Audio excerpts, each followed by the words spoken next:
नमस्कार, मेरा नाम है सोनल मिरोत्रा कपूर। आप देख रहे हैं एनडीटीवी इंडिया।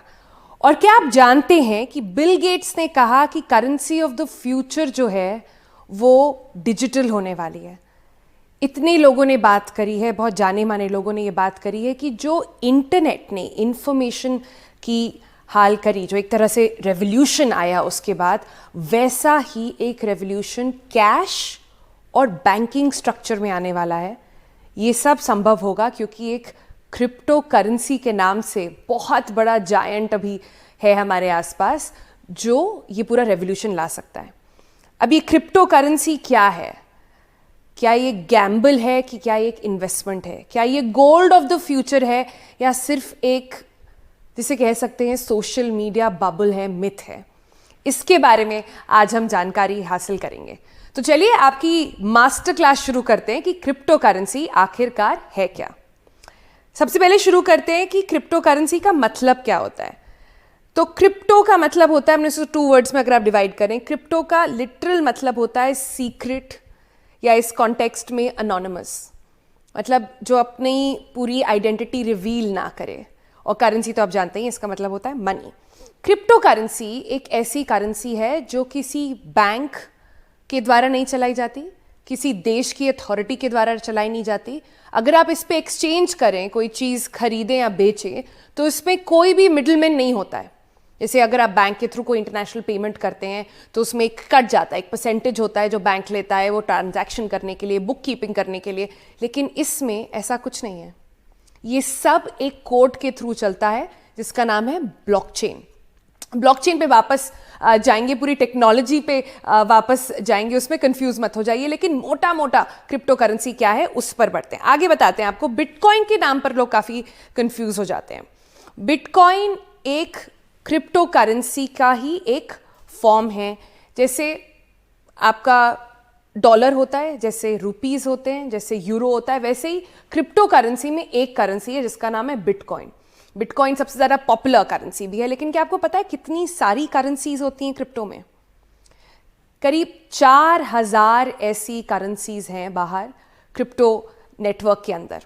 बिटकॉइन के बारे में तो सब जानते ही हैं। उसके अलावा एक करेंसी जो दूसरे नंबर पर आती है, जिसके बारे में लोग काफ़ी आजकल बातचीत भी कर रहे हैं, उसका नाम है एथीरियम। तो इस करेंसी से होता क्या है और ये पूरा ट्रेडिंग चलता क्या है? अगर कोई बैंक नहीं है तो इसे चलाते कैसे हैं? इसमें एक कोड होता है और इसकी जो बुक कीपिंग, अगर आप कह सकें एक एग्जाम्पल के तौर पर, तो ये बुक कीपिंग जो है, ये जो कोड्स जो लिखते हैं वो ही करते हैं।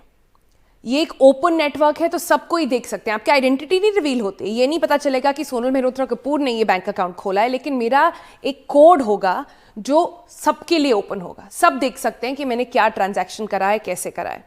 एंड क्योंकि ये इतने सारे कंप्यूटर्स पे रेप्लिकेट होता है तो कोई एक कंप्यूटर पे हैक करके उसे बदलना या चीट करना आसान नहीं है, क्योंकि आपको उतनी ज़्यादा ब्लॉकचेन टेक्नोलॉजी ऐसे काम करती है कि आपको उतनी ज़्यादा कंप्यूटर्स पे चेंज करना पड़ेगा।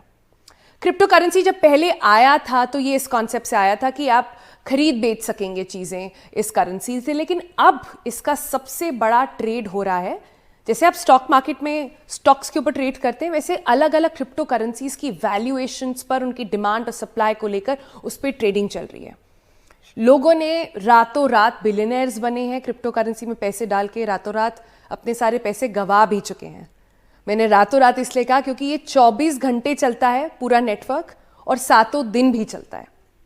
तो इसके बारे में बहुत बातें हुई हैं। ये कहा जा रहा है कि अब अगर लोग अपना पैसा लगाना शुरू करते हैं तो अगले 3 साल में बहुत अच्छा इस पे रिटर्न मिलेगा। पर ये क्रिप्टो करेंसी काम आखिर कैसे करता है? ये जो डिमांड और सप्लाई का सिस्टम है, ये चलता कैसे है? इलॉन मस्क ने बोला था कि वो अपने पैसे लगा रहे हैं क्रिप्टो करेंसी पर और रातों रात इसकी प्राइसिंग जो है और उसकी डिमांड बढ़ गई। फिर उन्होंने वो लेकिन वापस भी ले लिया। उन्होंने पहले कहा था कि उनकी जो गाड़ियां हैं टेस्ला की, वो लोग खरीद पाएंगे बिटकॉइन से, लेकिन फिर वो भी उन्होंने वापस ले लिया। तो ऐसे बहुत सारी चीज़ें हैं जो अभी अवेलेबल नहीं हैं, जो अभी इसमें पक्का श्योरिटी नहीं है कि आने वाले समय में इस पर क्या होने वाला है। तो पॉजिटिव्स तो आपने बहुत सुने होंगे। कुछ ऐसी क्या चीज़ें हैं जिसकी वजह से लोगों को अभी भी डर लगता है क्रिप्टो करेंसी में अपना पैसा डालने से?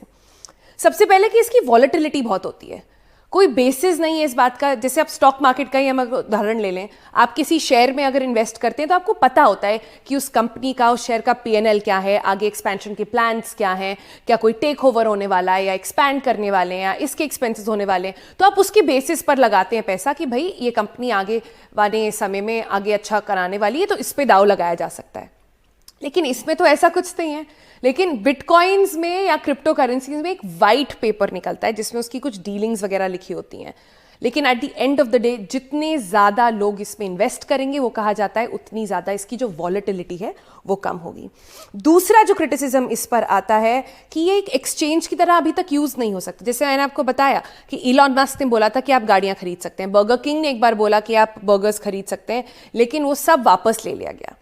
एक और एनवायरनमेंट कंसर्न आता है इसमें, बहुत इंपॉर्टेंट, क्योंकि इतने सारे कंप्यूटर्स पे टैबुलेशन हो रहा है, उतनी ज़्यादा एनर्जी लग रही है। तो ये कहा जा रहा है कि भाई ये क्या आने वाले समय में अगर ऐसे ही चलता रहा तो कितनी एनर्जी कंज्यूम करेगा। और चौथा और सबसे इम्पॉर्टेंट क्रिटिसिज्म परहैप्स जो इसमें चल रहा है वो ये है कि क्योंकि ये अनोनिमस है, इसे क्रिमिनल यूज़ में यूज़ करा जा सकता है, क्योंकि इस पर कोई रेगुलेशन नहीं है, कोई सरकार देख नहीं रही है कि कौन लोग ये ट्रांजैक्शंस कर रहे हैं, कहाँ पर इस्तेमाल हो रहा है।